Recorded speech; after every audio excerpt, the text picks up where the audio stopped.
Hello bachcho, let's read out the question first.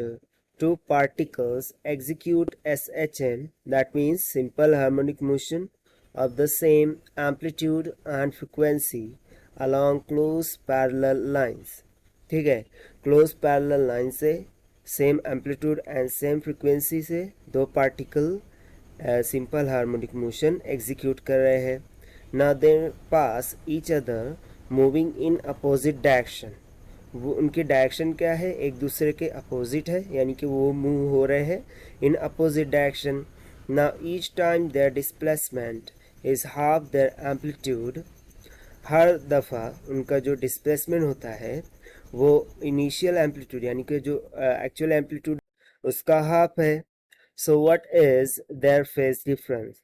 सो उन दोनों के बिटवीन में फेज डिफरेंस कितना होगा वो हमें फाइंड करना है. तो चलिए स्टार्ट करते हैं सोल्यूशन से. But before of its let's talk about the key concept which we are going to use here for this question. So basically दोनों ही पार्टिकल क्या परफॉर्म कर रहे हैं, SHM. तो उसके लिए हम एक सर्कुलर ड्रॉ कर लेते हैं, या फिर लेट सपोज कि ये रिजिड सपोर्ट हो गया. ठीक है, इससे स्प्रिंग इस तरीके से है. ये फर्स्ट पार्टिकल हो गया. ठीक है, अब ये मूव कर रहा है राइटवर्ड डायरेक्शन में. सो सेंट्रल मीन पोजीशन से इसका जो डिस्टेंस बन रहा है वो कितना बन रहा है, a/2 के इक्वल. फिर उसी तरह सेकंड पार्टिकल है. ठीक है, वो मूव कर रहा है लेफ्टवर्ड डायरेक्शन में. ठीक है, लेट सपोज कि ये स्प्रिंग हो गई. सो वो इस डायरेक्शन में मूव कर रहा है. सो मीन पोजीशन से उसका डिस्टेंस अगेन क्या बोल रहा है, a/2 के इक्वल है. सो यदि मैं इसको सर्कुलर डायग्राम के थ्रू अंडरस्टैंड कराऊँ, सो लेट सपोज कि इस तरीके से वो सर्कुलर राउंड में मूव हो रहे हैं. ये हो जाएंगे वर्टिकल एंड हॉरिजॉन्टल एक्सिस.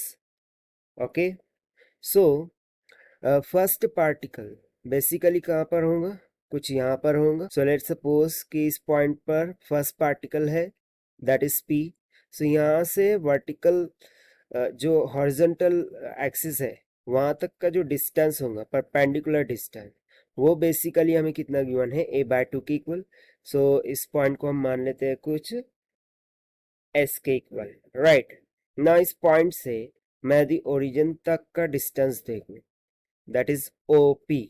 सो वो क्या होगा, एम्पलीट्यूड ऑफ द पार्टिकल होगा, क्योंकि जो सर्कल होता है उसका रेडियस ही हम क्या कंसीडर करते हैं, एम्पलीट्यूड कंसीडर करते हैं. सिमिलरली जो सेकंड पार्टिकल है वो निगेटिव रीजन में है. That means it should be something right over here. उस पॉइंट को हम कंसीडर कर लेते हैं Q. यहाँ से परपेंडिकुलर डिस्टेंस ड्रॉ करेंगे, वो हो जाएगा QT. अब वो भी किसके इक्वल हो जाएगा, a/2 सेकंड पार्टिकल के लिए. अब Q से O तक का जो डिस्टेंस है वो again radius of the circle है, दैट इज एम्पलीट्यूड A के इक्वल. सो यदि मैं मान लूँ ये वाला जो एंगल है वो θ1 है and this much of angle is θ2. So हमें फाइंड क्या करना है, इन दोनों के बिटवीन का फेज एंगल, यानी कि ये वाला एंगल POQ हमें फाइंड आउट करना है. सो उसको हम मान लेते हैं कुछ फाई के इक्वल.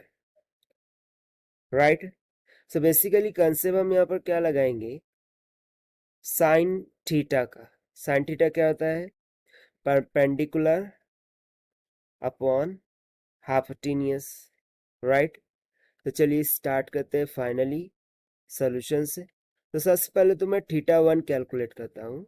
सो यहाँ से sine θ1 this will be equals to perpendicular कितना है, a/2, हाइपोटेन्यूस है a कैंसिल हो गया, ये आ गया 1/2. सो यहाँ से θ1 will be equals to 30 degree.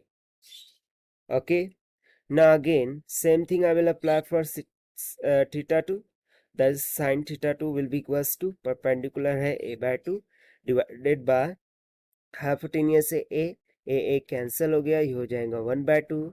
यहाँ से θ2 भी कितना आ जाएगा, sine inverse of 1/2 that is 30 degree. But हमें फाइंड क्या करना है, फाई. सो यदि मैं इस कंप्लीट ये हाफ सर्कल की बात करूँ, सो उसका मेजरमेंट किसके इक्वल होता है, 180 के. सो सिंपली हम बोल सकते हैं that is phi will be equals to 180 minus of theta 1 plus theta 2. So this is equals to 180 minus theta 1 कितना आया था 30 प्लस थीटा 2 आया था 30, 30 प्लस 30 हो जाएगा 60, 180 माइनस 60 कितना हो जाएगा 120 डिग्री के.